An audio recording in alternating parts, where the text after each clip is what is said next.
Covalent bond നമുക്കറിയാം മലയാളത്തിൽ സഹസംയോജക ബന്ധനം എന്ന് പറയുന്ന മലയാളം മീഡിയത്തിൽ നിന്ന് വന്ന കുട്ടികൾ ഉള്ളതുകൊണ്ടാണ് അത് ഒന്നുകൂടി പറയുന്നത്. അവർക്ക് ഒന്ന് ഓർത്തെടുക്കാൻ സൗകര്യത്തിന് വേണ്ടിയാണ്. സഹസംയോജക ബന്ധനം എന്നാണ് പറയുന്നത്. Langmuir introduced the term covalent bond. Langmuir എന്നുള്ള സയൻറ്റിസ്റ്റ് ആണ് ഈ കൊവാലന്റ് ബോണ്ട് എന്നുള്ള ടേം ഇൻട്രൊഡ്യൂസ് ചെയ്തത്. During the formation of chlorine molecule, example ആയിട്ട് എടുക്കുന്ന നമ്മൾ ക്ലോറിൻ മോളിക്യൂൾ ആണ്. Each chlorine molecule have a shortage of 1 electron to attain configuration of argon, which is obtained by mutual sharing of an electron of each chlorine atom. നമുക്കറിയാം ക്ലോറിൻ്റെ atomic number 17 ആണ്, 17. അപ്പോൾ 287 ആണ് ഉണ്ടാവുക. വാലൻസ് ഷെല്ലിൽ 7 ഇലക്ട്രോൺ ആണുള്ളത്. ഒരു electron കൂടി കിട്ടിക്കഴിഞ്ഞാൽ അതിന് ആർഗണിൻ്റെ കോൺഫിഗറേഷനായി 18 ഇലക്ട്രോൺ ഉള്ളത്. അതിനെന്ത് വേണം? ഒരു ഇലക്ട്രോൺ കൂടി കിട്ടണം. അപ്പം അങ്ങനെ ഒരു ഇലക്ട്രോൺ കിട്ടിക്കഴിഞ്ഞാൽ ഓക്റ്ററ്റ് കംപ്ലീറ്റ് ചെയ്യും. അതേ അവസ്ഥയിലാണ് ആര് നിൽക്കുന്നത്? അടുത്ത ക്ലോറിൻ ആറ്റം നിൽക്കുന്നത്. അപ്പം എന്ത് ചെയ്യും? ഓരോ ഇലക്ട്രോൺ, വാലൻസ് ഷെല്ലിൽ ഓരോ ഇലക്ട്രോൺസ് പരസ്പരം ഷെയർ ചെയ്യും. അങ്ങനെയാണ് എന്ത് ഫോം ചെയ്യുന്നത്? കൊവാലന്റ് ബോണ്ട് ഫോം ചെയ്യുന്നത്. Condition for the formation of covalent bond. 3 conditions ആണ് ഇവിടെ പറയുന്നത്. കൊവാലന്റ് ബോണ്ട് ഫോം ചെയ്യാൻ ആവശ്യമായിട്ടുള്ള കണ്ടീഷൻസ് എന്തൊക്കെയാണ്? Each bond is formed by the sharing of an electron pair between the constituent atoms. ഒരു ബോണ്ടിങ്ങിൽ പങ്കെടുക്കുന്ന കോൺസ്റ്റിറ്റ്യൂവൻ്റ് ആറ്റംസ് ഒരു പെയർ ഓഫ് ഇലക്ട്രോൺസ് ഷെയർ ചെയ്യുന്നതിലൂടെയാണ് ഒരു കൊവാലന്റ് ബോണ്ട് ഫോം ചെയ്യുന്നത്. Each combining atom contributes at least 1 electron to the shared pair. ഒരു ബോണ്ടിൽ, ഒരു കൊവാലന്റ് ബോണ്ട് ഉണ്ടെങ്കിൽ ഒരു പെയർ ഓഫ് ഇലക്ട്രോൺസ് അല്ലെങ്കിൽ 2 ഇലക്ട്രോൺസ് ഷെയർ ചെയ്തിരിക്കണം. ആ ഷെയർ ചെയ്യപ്പെട്ട ഇലക്ട്രോൺസ് എന്ത് ചെയ്യണം? That is contributed by each atom. Each combining atom contributes at least 1 electron to the shared pair. ആ ഷെയർഡ് പെയറിലേക്ക് ഒരു ഇലക്ട്രോൺസ് ഓരോ ആറ്റവും കോൺട്രിബ്യൂട്ട് ചെയ്യണം. അല്ലെങ്കിൽ ഈക്വൽ ഷെയർ എടുത്തിട്ട് ഉണ്ടാക്കുന്ന ബോണ്ടിങ്ങിനെയാണ് നമ്മൾ കൊവാലന്റ് ബോണ്ട് എന്ന് പറയുന്നത്. അതിൻ്റെ കണ്ടീഷൻ അതാണ്. As a result of sharing of electron, combined atom attain the outer shell noble gas configuration. 3ാമത്തെ കണ്ടീഷൻ അതാണ്. ആ ഒരു ഷെയറിങ്ങിലൂടെ ഓരോ ഇലക്ട്രോൺസ് പരസ്പരം എടുത്ത് ഷെയർ ചെയ്യുന്നതിലൂടെ, ഒരു പെയറാവാം, 2 പെയറാവാം, 3 പെയറാവാം, അങ്ങനെ ഷെയർ ചെയ്യുന്നതിലൂടെ ആ 2 കോൺട്രിബ്യൂട്ടിംഗ് ആറ്റങ്ങൾക്കും ഓക്റ്ററ്റ് കംപ്ലീറ്റ് ചെയ്യണം. നമുക്കറിയുന്ന കുറച്ച് കാര്യങ്ങളാണ് single covalent bond, double covalent bond, triple covalent bond. ആദ്യം സിംഗിൾ കൊവാലന്റ് ബോണ്ട് എന്ന് പറഞ്ഞാൽ bond formed by the sharing of 1 pair of electron. ഒരു ജോഡി ഇലക്ട്രോണുകൾ പരസ്പരം പങ്കുവെക്കുന്നതിലൂടെ ഉണ്ടാവുന്ന ബോണ്ടിനെയാണ് single covalent bond. Single covalent bond is formed by the sharing of 1 pair of electrons. Example ഇവിടെ കൊടുത്തിട്ടുണ്ട്. നോക്കുക, വാട്ടർ മോളിക്യൂളാണ് ഓക്സിജൻ. ഓക്സിജൻ സെൻറ്ററിലുണ്ട്, ഹൈഡ്രജൻ ആണ് 2 സൈഡിലും. ആ ഓക്സിജൻ്റെ ഓരോ ഒരു ഇലക്ട്രോൺ ഹൈഡ്രജനുമായിട്ട് കമ്പൈൻ ചെയ്യുന്നു, മറ്റൊരു ഭാഗത്ത് ഷെയർ ചെയ്യുന്നു, മറ്റൊരു ഭാഗത്ത് മറ്റൊരു ഹൈഡ്രജനുമായിട്ട് ഇലക്ട്രോൺസ് ഷെയർ ചെയ്യുന്നു. അപ്പോൾ ഷെയർ ചെയ്യുന്നതിലൂടെ ഓക്സിജൻ 2 ഇലക്ട്രോൺ ഷെയർ ചെയ്യുന്നതോടുകൂടെ 2 സിംഗിൾ കൊവാലന്റ് ബോണ്ട് ഉണ്ടാവുന്നു ഓക്സിജനും ഹൈഡ്രജനും തമ്മിൽ. അതോടുകൂടി ഓക്സിജന് ഓക്റ്ററ്റ് കംപ്ലീറ്റ് ആവുന്നു, 8 ഇലക്ട്രോൺ ആവുന്നു. ഹൈഡ്രജന് ഓക്റ്ററ്റ് കംപ്ലീറ്റ് ചെയ്യുന്നില്ല, പക്ഷേ ഒരു എക്സെപ്ഷണൽ കേസാണ് ഹൈഡ്രജൻ്റെ കേസിൽ. ഇനി ഒരു ഷെല്ലേ ഉള്ളൂ. 1ാമത്തെ ഷെല്ലിൽ 2 ഇലക്ട്രോൺ ആവുന്നതോടുകൂടി 1ാമത്തെ ഷെല്ല് പൂർത്തിയാകുന്നു. അടുത്താണ് double covalent bond. Double covalent bond is formed by the sharing of 2 pairs of electron. 2 ജോഡി ഇലക്ട്രോണുകൾ അല്ലെങ്കിൽ 4 ഇലക്ട്രോണുകൾ പരസ്പരം പങ്കുവെക്കുന്നതിലൂടെ ഉണ്ടാവുന്ന കൊവാലന്റ് ബോണ്ടിനെയാണ് ഡബിൾ കൊവാലന്റ് ബോണ്ട് എന്ന് പറയുക. എക്സാമ്പിൾ കാർബൺ ഡൈ ഓക്സൈഡ് എക്സാമ്പിളാണ്. അതേപോലെ ഓക്സിജൻ ആണ് ഏറ്റവും സൂട്ടബിൾ ആയിട്ടുള്ള ഒരു എക്സാമ്പിൾ. 2 ഓക്സിജൻ ആറ്റംസ് പരസ്പരം 2 ജോഡി ഇലക്ട്രോണുകൾ പരസ്പരം പങ്കുവെക്കുമ്പോൾ അവിടെ ഡബിൾ ബോണ്ട് ഉണ്ടാവും. ആ ഡബിൾ ബോണ്ട് ഡബിൾ കൊവാലന്റ് ബോണ്ടാണ്. നമുക്കടുത്ത് ട്രിപ്പിൾ കൊവാലന്റ് ബോണ്ട്. നൈട്രജൻ എക്സാമ്പിളാണ്, N2. നൈട്രജനും തമ്മിൽ ട്രിപ്പിൾ ബോണ്ടാണ് എക്സിസ്റ്റ് ചെയ്യുന്നത്. അവിടെ ട്രിപ്പിൾ കൊവാലന്റ് ബോണ്ട് എന്ന് പറഞ്ഞാൽ bond formed by the sharing of 3 pairs of electrons. 3 pair ഇലക്ട്രോണുകൾ പരസ്പരം പങ്കുവെക്കുന്നതിലൂടെ ഉണ്ടാകുന്ന ബോണ്ടിനെയാണ് ട്രിപ്പിൾ കോവാലന്റ് ബോണ്ട് എന്ന് പറയുക. അല്ലെങ്കിൽ മലയാളത്തിൽ ത്രിബന്ധനം, ഏകബന്ധനം, ദ്വിബന്ധനം, ത്രിബന്ധനം എന്ന് പറഞ്ഞ് നിങ്ങൾ ചെറിയ ക്ലാസ്സിൽ പഠിച്ചിട്ടുള്ളതാണ്. നമ്മൾ പറഞ്ഞൊരു കാര്യം, Lewis representation of simple molecules. ഞാൻ പറഞ്ഞു നേരത്തെ ലൂയിസ് റെപ്രസെൻറ്റേഷൻ നമ്മൾ പറഞ്ഞു, ആറ്റത്തിൻ്റെ ലൂയിസ് സിമ്പിൾസ് എന്ന് പറഞ്ഞ് ലൂയിസ് റെപ്രസെൻറ്റേഷൻ പറഞ്ഞു. ലൂയിസ് സിമ്പിൾസ് എന്നാണ് അതിന് പറയുക, അല്ലെങ്കിൽ ഡോട്ട് സ്ട്രക്ചർ എന്നാണ് അതിന് പറയുക. ഇനി അതിങ്ങനെ മോളിക്യൂൾ, ഞാൻ പറഞ്ഞു പരീക്ഷയ്ക്ക് ആറ്റംസ് ചോദിക്കാറില്ല, ലൂയിസ് സിമ്പിൾസ് മോളിക്യൂളിൻ്റെ റെപ്രസെൻറ്റേഷനാണ് ചോദിക്കാറുള്ളത്. അപ്പോൾ അതിൻ്റെ എന്തൊക്കെയാണ് അതിൻ്റെ സ്റ്റെപ്പുകൾ, എന്തൊക്കെയാണ് കാര്യങ്ങൾ ശ്രദ്ധിക്കേണ്ടത്. ഒന്നാമത്തെ, total number of electrons to write the structure is obtained by adding the valence electron of the combining atoms. Combine ചെയ്യുന്ന ആറ്റങ്ങളുടെ വാലൻസ് ഇലക്ട്രോണിൻ്റെ total number obtained by adding the valence electrons of combining atom. Combine ചെയ്യുന്ന എത്ര dot വേണം, ആ സ്ട്രക്ചറിൽ എത്ര dot വേണം എന്നുള്ളത് നമുക്ക് കിട്ടുക എങ്ങനെയാണ്, അല്ലെങ്കിൽ നമ്പർ ഓഫ് ഡോട്ട്സ് എത്ര വേണമെന്ന് കിട്ടുക എങ്ങനെയാണ്, അതിൽ കമ്പൈൻ ചെയ്യുന്ന ആറ്റങ്ങളുടെ വാലൻസ് ഇലക്ട്രോണുകളുടെ എണ്ണം കൂട്ടിക്കഴിഞ്ഞാൽ എത്രയാണോ അത്ര ഡോട്ട്സ് ആണ് ആ സ്ട്രക്ചറിൽ നമുക്ക് വേണ്ടി വരിക. രണ്ടാമത്, for anion each negative charge would mean addition of 1 electron. ഒരു ആനയോണിൻ്റെ കേസിൽ, അയോണിക് കോമ്പൗണ്ട്സിൻ്റെ കേസിൽ ആനയോൺ റെപ്രസെൻ്റ് ചെയ്യുകയാണെങ്കിൽ ഒരു നെഗറ്റീവ് ചാർജ് എന്ന് പറഞ്ഞാൽ ആറ്റത്തിൽ അതിൻ്റെ കണ്ടീഷനിൽ നിന്നും ഒരു ഇലക്ട്രോണെ എക്സസ് ആയിട്ട് റെപ്രസെൻ്റ് ചെയ്യണം.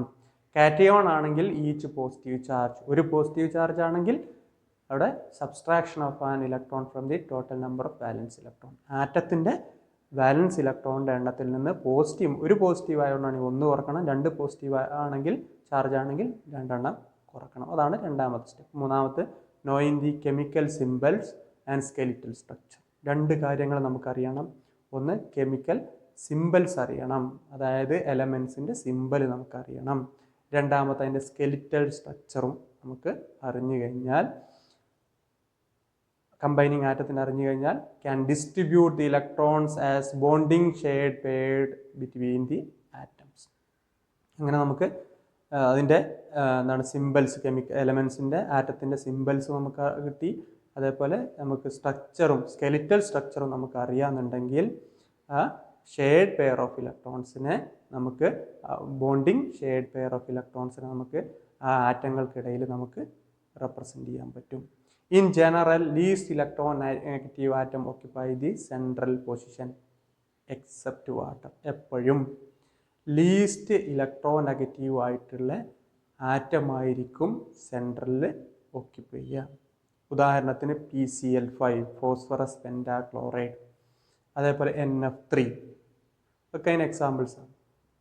അപ്പോൾ എപ്പോഴും least electronegative, carbon dioxide, 2 ഓക്സിജനും കാർബണുമാണ്. അപ്പോൾ ലീസ്റ്റ് ഇലക്ട്രോ നെഗറ്റിവിറ്റി ഏറ്റവും കുറഞ്ഞ എലമെൻ്റ് ആയിരിക്കും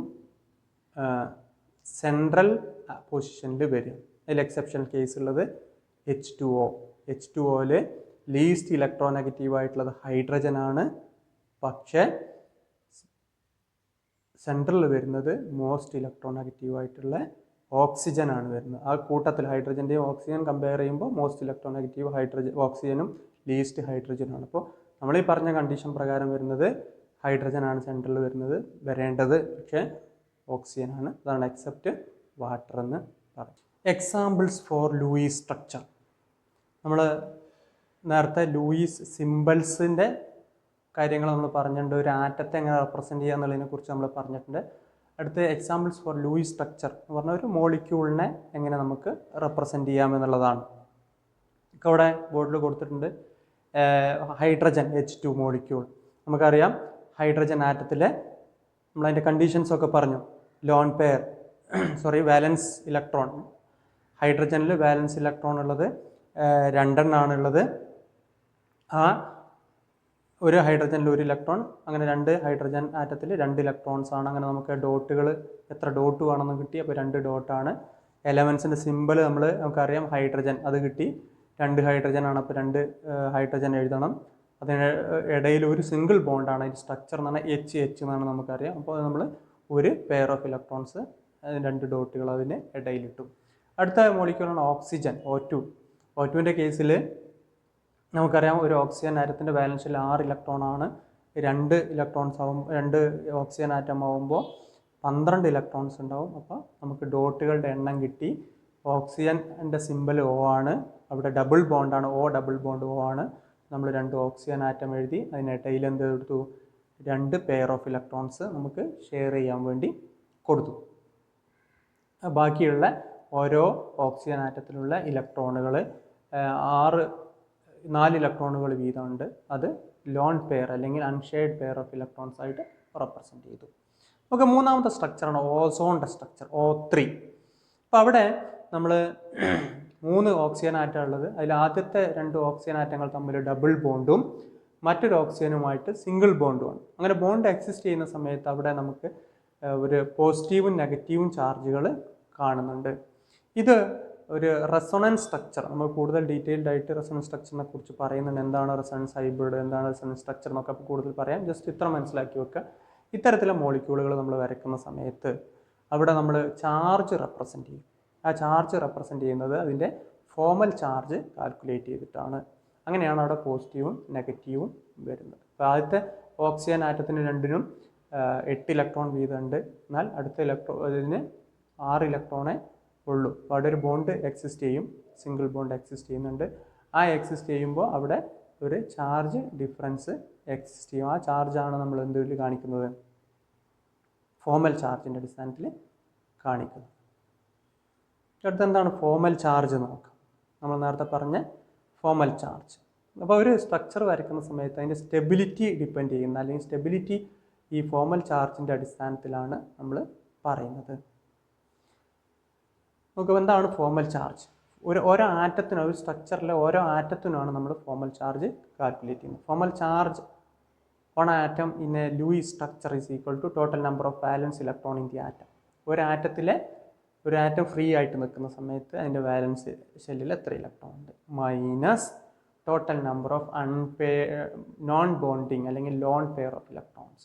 ഒരു മോളിക്യൂൾ ഫോം ചെയ്തതിന് ശേഷം ആ ആറ്റത്തിൽ ബോണ്ടിങ്ങിൽ പങ്കെടുക്കാതെ എത്ര ഇലക്ട്രോൺസ് നിൽക്കുന്നുണ്ട്, അതാണ് number of lone pair of electrons. അല്ലെങ്കിൽ നോൺ ബോണ്ടിങ്ങിൽ പങ്കെടുക്കാത്ത ഇലക്ട്രോൺസ് എത്ര ഉണ്ട് minus ½ 1/2 into total number of bonding അല്ലെങ്കിൽ shared pair of electrons, ½ into total number of ബോണ്ടിങ്ങിൽ പങ്കെടുത്ത ഇലക്ട്രോൺ അല്ലെങ്കിൽ പരസ്പരം ഷെയർ ചെയ്ത ഇലക്ട്രോൺസിൻ്റെ. അവിടെ ഹാഫ് വരാൻ കാരണം നമുക്കറിയാം, ഒരു കോവാലന്റ് ബോണ്ട് ഫോം ചെയ്ത് കഴിഞ്ഞാൽ അവിടെ ഒരു ബോണ്ടിൽ 2 ഇലക്ട്രോൺ ഉണ്ടാവും. 2 ഇലക്ട്രോൺ എന്ന് പറഞ്ഞാൽ ആ ഒരു ആറ്റത്തിന് അവകാശപ്പെട്ട എത്രയേ ഉള്ളൂ, 1 ഇലക്ട്രോണേ ഉള്ളൂ. അപ്പോൾ ബോണ്ടിങ് പെയറിൽ എത്ര ഉണ്ട്, 2 ഇലക്ട്രോൺ ഉണ്ട്, ഇൻറ്റു ഹാഫ്, അപ്പോൾ 1. അതാണ് അവിടെ വരാനുള്ളത്. കാരണം നമുക്ക് കുറച്ച് എക്സാമ്പിൾസ് നോക്കാം. Drawing Lewis structure, formal charge C∏ N എന്നുള്ള സ്പീഷീസിൻ്റെ ഫോമൽ ചാർജ് കാൽക്കുലേറ്റ് ചെയ്യാണ്. ആദ്യം ഫോർ കാർബൺ ആറ്റത്തിൻ്റെ ഫോമൽ ചാർജാണ് കാൽക്കുലേറ്റ് ചെയ്യുന്നത്. Now there are 4 valence electrons. കാർബണിന് ഫ്രീ സ്റ്റേറ്റിൽ 4 വാലൻസ് ഇലക്ട്രോൺസ് ആണ് ഉള്ളത്. ഇപ്പോൾ 4- അതാണ് ഏറ്റവും താഴെ കൊടുത്തുള്ളത്, 4-. ഇനി ആ കാർബണിൽ എത്ര ഉണ്ട്, റെഡ് കളറിൽ കൊടുത്തുള്ള കാർബണിൽ 2 ഇലക്ട്രോൺസ് ഉണ്ട്. അപ്പോൾ ലോൺ പെയർ അല്ലെങ്കിൽ ബോണ്ടിങ്ങിൽ പങ്കെടുക്കാത്ത ഇലക്ട്രോൺസ് 2 ഉണ്ട്.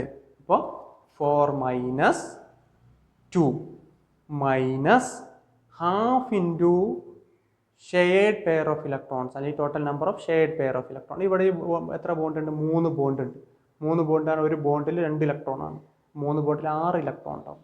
അപ്പോൾ ½ ഇൻറ്റു 6 എന്ന് പറഞ്ഞാൽ 3. അപ്പോൾ 4 വാലൻസ് ഇലക്ട്രോൺ ഫോമൽ ചാർജിൻ്റെ ഇക്വേഷൻ പ്രകാരം total number of valence electron 4 minus total number of non bonding electron 2, 4-2 minus bonding ½ into bonding pair of electron 3. അപ്പോൾ 4-2-3 എന്ന് വരും. അപ്പോൾ 4-5 എന്ന് വരും. അതാണ് താഴെ നമ്മൾ കൊടുത്തത് 4-5, ദാറ്റ് ഈസ് ഈക്വൽ ടു -1. അപ്പോൾ കാർബണിൻ്റെ ഫോമൽ ചാർജ് എത്രയാണ്, -1 ആണ്. അപ്പോൾ ഒരു സിംഗിൾ മൈനസ് ചാർജ്. അടുത്തത് നൈട്രജൻ്റെ. ഫോർ നൈട്രജൻ നമുക്കറിയാം അതിൻ്റെ വാലൻസ് ഷെല്ലിൽ 5 ഇലക്ട്രോണാണ്. ഈ 5 ഇലക്ട്രോൺ ആണ് വാലൻസ് ഷെല്ലുള്ളത്. അപ്പോൾ 5- താഴെ കൊടുത്തുള്ളത് ഫോമൽ ചാർജ് ഈക്വൽ 5-. പിന്നെ അതിൻ്റെ മുകളിൽ, ആ നൈട്രജൻ്റെ മുകളിൽ നീല കളറിൽ കൊടുത്തുള്ളത് നൈട്രജൻ്റെ മുകളിൽ 2 ഇലക്ട്രോൺ ലോൺ പെയർ ആയിട്ടുണ്ട്. 5- 2. പിന്നെ എന്തുണ്ട് 3 ബോണ്ടിന് നേരത്തെ പറഞ്ഞതാണ് 3 ബോണ്ടിന് 3 ഇലക്ട്രോൺ, ഹാഫ് ഇൻറ്റു 6 3 ഇലക്ട്രോൺ. അപ്പോൾ 5 minus 2 minus 3 that is equal to 5 minus 5 ആണ് താഴെ കൊടുത്തത്. 5 മൈനസ് 5 ഈസ് ഈക്വൽ ടു 0. അപ്പോൾ നൈട്രജൻ്റെ ഫോർമൽ ചാർജ് 0 ആണ്. അപ്പോൾ നമുക്ക് ഇതിൻ്റെ ലൂയിസ് സ്ട്രക്ചർ എങ്ങനെ എഴുതാം? കാർബണിൻ്റെ മുകളിൽ ഒരു ഫോർമൽ ചാർജ് മൈനസ് ചാർജ്, അതാണ് ആ റൗണ്ടിൽ കൊടുത്തിട്ടുള്ള മൈനസ് ചാർജ്. ഇങ്ങനെയാണ് നമ്മൾ ഇത്തരത്തിലുള്ള മോളിക്യൂൾസിൻ്റെ ഫോർമൽ ചാർജിൻ്റെ അടിസ്ഥാനത്തിൽ ഫോർമൽ ചാർജ് കാൽക്കുലേറ്റ് ചെയ്തിട്ട് അതിൻ്റെ ലൂയിസ് സിമ്പിൾ വരയ്ക്കുന്നത്. അപ്പോൾ ഒന്നിലധികം സ്ട്രക്ചറുകൾ ഇതേപോലെ വരയ്ക്കാൻ പറ്റുന്നുണ്ടെങ്കിൽ അതിലേറ്റവും ലീസ്റ്റ് ഫോർമൽ ചാർജ് ഉള്ളതായിരിക്കും ലീസ്റ്റ് എനർജി ഉള്ളത്, അതായിരിക്കും മോസ്റ്റ് സ്റ്റേബിൾ.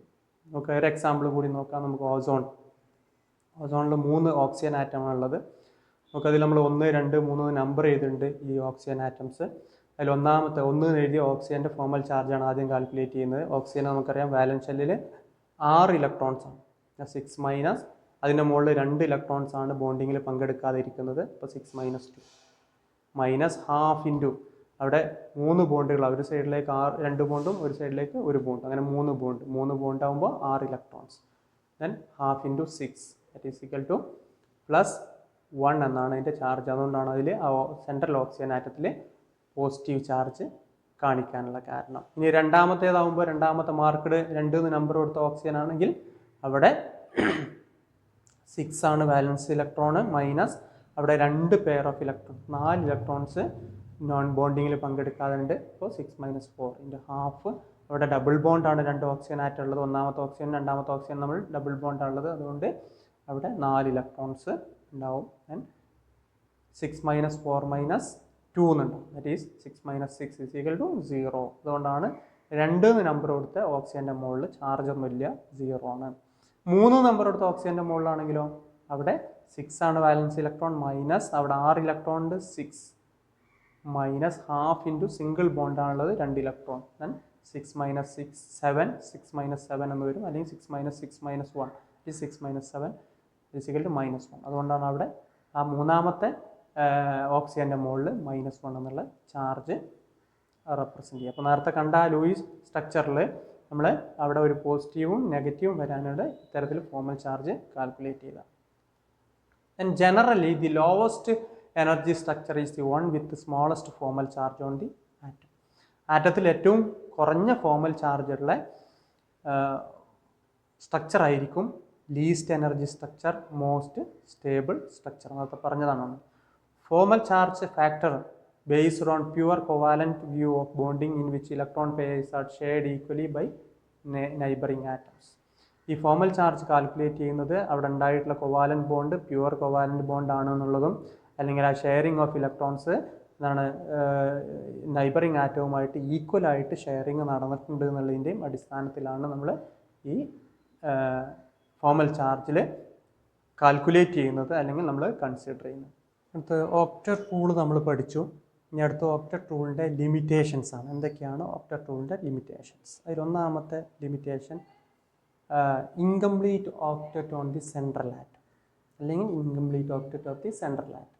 സെൻട്രൽ ആറ്റത്തിൻ്റെ മുകളിലെ incomplete octet. because the number of electrons surrounding the central atom elements having less than 4 valence electron. വാലൻസ് ഷെല്ലിൽ 4 ഇലക്ട്രോണിനേക്കാളും കുറവുള്ള സെൻട്രൽ ആറ്റത്തിൻ്റെ മുകളിൽ 8 ഇലക്ട്രോൺസിനേക്കാളും കുറവ് കാണുന്നു. ലിഥിയം ക്ലോറൈൻ എക്സാമ്പിളാണ് LiCl. ലിഥിയത്തിൻ്റെ അറ്റോമിക് നമ്പർ അറിയാം, ലിഥിയം 3 ആണ് അറ്റോമിക് നമ്പർ. വാലൻസ് ഷെല്ലിൽ 1 ഇലക്ട്രോൺ ആണുള്ളത്, ഇന്നർ ഷെല്ലിൽ 2 ഇലക്ട്രോണും. അപ്പോൾ ക്ലോറിനുമായിട്ട് ഒരു പെയർ ഓഫ് ഇലക്ട്രോൺ ഷെയർ ചെയ്ത് കഴിഞ്ഞാൽ എത്ര വരുള്ളൂ? ലിഥിയത്തിൻ്റെ വാലൻസ് ഷെല്ലിൽ 2 ഇലക്ട്രോണേ വരുന്നുള്ളൂ, 2 ഡോട്ട് കാണും, 2 ഇലക്ട്രോണേ കാണുന്നുള്ളൂ വരുന്നുള്ളൂ. എന്നാൽ ക്ലോറിന് ഒക്ടറ്റ് കംപ്ലീറ്റ് ചെയ്യുന്നു. എന്നിട്ട് ലിഥിയം ക്ലോറൈഡ് സ്റ്റേബിൾ ആണ്. അടുത്താണ് ബെറിലിയം ഡൈഹൈഡ്രേറ്റ് BH2 നമുക്കറിയാം atomic number. Beryllium atomic number 4 ആണ്. വാലൻസ് ഷെല്ലിൽ 2 ഇലക്ട്രോൺ ആണ്. 2 ഹൈഡ്രജനുമായിട്ട് ബോണ്ടും കൂടി ഫോം ചെയ്ത് കഴിഞ്ഞാൽ എത്ര വരുള്ളൂ? 4 ഇലക്ട്രോണേ വരുള്ളൂ ബെറിലിയത്തിൽ. അപ്പോൾ അതും എന്നിട്ട് സ്റ്റേബിൾ ആണ്. അടുത്ത ബോറോൺ ട്രൈക്ലോറൈഡ് BCl3. ബോറോണിൻ്റെ അറ്റോമിക് നമ്പർ 5 ആണ്. വാലൻസ് ഷെല്ലിൽ 3 ഇലക്ട്രോണേ വരുള്ളൂ. 3 ക്ലോറിനുമായിട്ട് ഓരോ ഇലക്ട്രോൺ ഷെയർ ചെയ്ത് കഴിഞ്ഞാൽ എത്ര വരുള്ളൂ? 6 വരുള്ളൂ, 8 ആവുന്നില്ല. അപ്പോൾ ഇൻകംപ്ലീറ്റ് ഓക്ടറ്റ്. ഈ സെൻട്രൽ ആറ്റത്തിലൊക്കെ ഇൻകംപ്ലീറ്റ് ഓക്ടറ്റ് ആണ്. ഇത് കാണിക്കുന്നത് സാധാരണ elements having less than 4 valence electron. Valence electron 4-നേക്കാളും കുറവുള്ള എലമെൻസാണിത് കാണിക്കുന്നത്. അടുത്താണ് odd electron molecule. Odd electron molecule എന്ന് പറഞ്ഞാൽ നൈട്രജൻ്റെ എക്സാമ്പിൾസ് രണ്ടെണ്ണം nitric oxide NO, nitrogen dioxide NO2 രണ്ടും അതിന് എക്സാമ്പിൾസാണ്. നൈട്രജനിൽ ഈ രണ്ട് മോളിക്യൂളിൽ NO എന്നുള്ള മോളിക്യൂൾ നൈട്രിക് ഓക്സൈഡിലും നൈട്രജൻ ഡയോക്സൈഡ് NOയിലും അതേപോലെ NO2ലും രണ്ടിലും നോക്കുക. പിന്നെ നൈട്രിക് ഓക്സൈഡിൽ NOയിലാണെങ്കിൽ സ്ട്രക്ചർ ഇവിടെ കൊടുത്തിട്ടുണ്ട് നോക്കുക. അതിൽ നൈട്രജനിൽ 3 ഇലക്ട്രോൺസ്, ഒരു സിംഗിൾ ഇലക്ട്രോണും ഒരു ലോൺ പെയറും, അങ്ങനെ 3 ഇലക്ട്രോണും അപ്പുറത്ത് ഒരു ഡബിൾ ബോണ്ട് ഉണ്ട്. അപ്പോൾ 4 ഇലക്ട്രോൺ, 4 3 7 ഇലക്ട്രോണേ വരുന്നത്. എന്നിട്ടും അത് സ്റ്റേബിളാണ്, 8 ആകുന്നില്ല. നൈട്രജൻ എപ്പോഴും ഓഡ് ഇലക്ട്രോൺ സിംഗിൾ ഇലക്ട്രോൺ ഉള്ളതുകൊണ്ട് എത്ര ബോണ്ട് ഫോം ചെയ്ത് കഴിഞ്ഞാൽ അവിടെ ഈവൻ നമ്പർ കിട്ടൂല.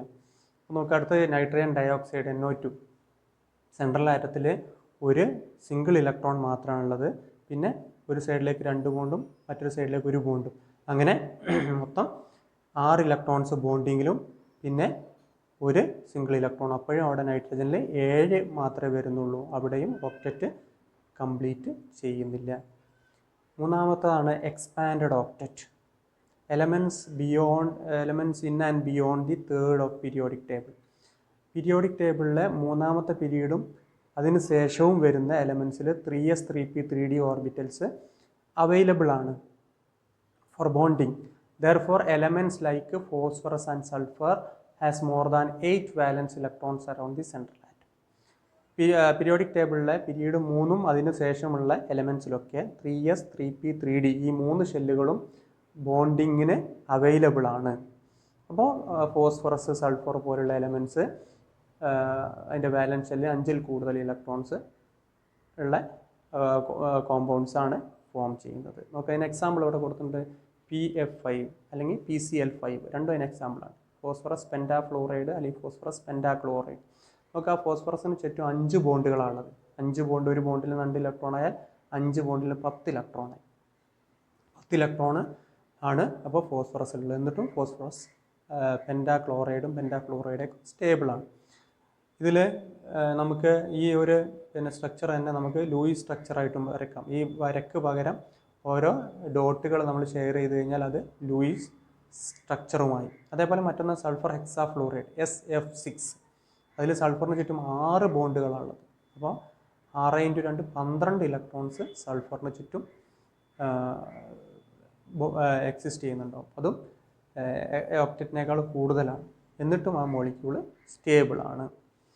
അടുത്തത് octet rule is based on inertness of noble gas. നമുക്കറിയാം ഈ ഒക്റ്ററ്റ് റൂളിൻ്റെ ബേസ് എന്ന് പറഞ്ഞു കഴിഞ്ഞാൽ നോബിൾ ഗ്യാസ് ഇനേർട്ടാണ്, റിയാക്ഷനിലൊന്നും പങ്കെടുക്കുന്നില്ല, സ്റ്റേബിളാണ് എന്നുള്ളത്. പക്ഷേ ഈ ക്സിനോണും ക്രിപ്റ്റോണും ഓക്സിജനുമായിട്ടും ഫ്ലൂറിനുമായിട്ടൊക്കെ കമ്പൈൻ ചെയ്ത് കോമ്പൗണ്ട്സ് ഫോം ചെയ്യുന്നു. ഇതൊക്കെയാണ് ക്സിനോൺ ഡൈഫ്ലൂറൈഡ്, ക്രിപ്റ്റോൺ ഡൈഫ്ലൂറൈഡ്, ഓക്സി ഡൈഫ്ലൂറൈഡ്. ഇതൊക്കെ എന്താണ് സിനോണും ക്രിപ്റ്റോണും റിയാക്ഷനിൽ ഒക്റ്ററ്റ് കംപ്ലീറ്റ് ചെയ്തിട്ടും പിന്നെന്തുകൊണ്ട് പങ്കെടുക്കുന്നു എന്ന് ഒക്റ്ററ്റ് റൂളിന് എക്സ്പ്ലെയിൻ ചെയ്യാൻ പറ്റിയില്ല. അതേപോലെ this theory does not account for the shape of molecule. മോളിക്യൂളിൻ്റെ ഷേപ്പിനെ കുറിച്ച് ഒന്നും പറയുന്നില്ല. അതേപോലെ it does not explain the relative stability of the molecule and energy of molecule. മോളിക്യൂളിൻ്റെ എനർജിയെക്കുറിച്ചോ അതേപോലെ അതിൻ്റെ റിലേറ്റീവ് സ്റ്റെബിലിറ്റിയെക്കുറിച്ചോ ഇതിൽ ഒക്റ്ററ്റ് റൂള് എക്സ്പ്ലെയിൻ ചെയ്യുന്നില്ല. അങ്ങനെ 6 ലിമിറ്റേഷൻസ് ആണുള്ളത്. പരീക്ഷയ്ക്ക് സ്ഥിരമായിട്ട് ചോദിക്കുന്നൊരു ചോദ്യമാണ് ഒക്റ്ററ്റ് റൂളും അതിൻ്റെ ലിമിറ്റേഷൻസ്. ഒന്നാമത് ഇൻകംപ്ലീറ്റ് ഒക്റ്ററ്റാണ്. രണ്ടാമത്തത് ഓഡ് ഇലക്ട്രോൺ മോളിക്യൂളാണ്. മൂന്നാമത്തത് എക്സ്പാൻഡഡ് ഒക്റ്ററ്റാണ്. നാലാമത് ഇനർട്ട്നെസ് ഓഫ് നോബിൾ ഗ്യാസ് എലമെൻറ്റ്സ് ആണ്. അതേപോലെ അഞ്ചാമത് ഷേപ്പ് ഓഫ് മോളിക്യൂൾസിനെ കുറിച്ചൊന്നും പറയുന്നില്ല. നാലാമത് സ്റ്റെബിലിറ്റി ഓഫ് മോളിക്യൂളും അതേപോലെ എനർജി ഓഫ് മോളിക്യൂൾസിനെ കുറിച്ചൊന്നും പറയുന്നില്ല. ഇത്രയാണ് ഒക്റ്ററ്റ് റൂളിൻ്റെ ലിമിറ്റേഷൻസ്.